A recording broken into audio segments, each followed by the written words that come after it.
kami sa Arayat, Pampanga. Ayun ho yung pinagmamalaki lang Mount Arayat. Si ano yan, Maria Sinukuan. Yan po. Ang napakaganda po dyan. Sa umaga pagi siya, tapos sa hapon malamig, mahangin.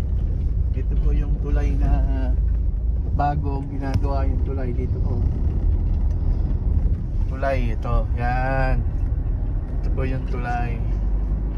Yan, malawak po yung ilog, tapos taniman. Kabilaan po, yan. Ayan po yung Mount Arayat. Napakagandang bundok.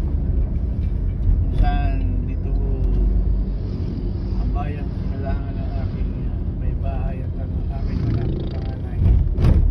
Dito po sila isinilang. Yung sarap po mamasyal dyan, meron po dyan resort, yung tinatawag ng San Juan Banyo. Malamig po ang tubig. Dati yun, nakapunta na ako doon nung ako ibinata pa. Matagal na ako hindi nakabalik. Pero maganda po dyan sa lugar na yan. At dito, ito yung tinatawag na Gapan Olongapo Road. Ang diretso po dito ay papuntang Nueva Ecija. Yan, papuntang Nueva Ecija po to.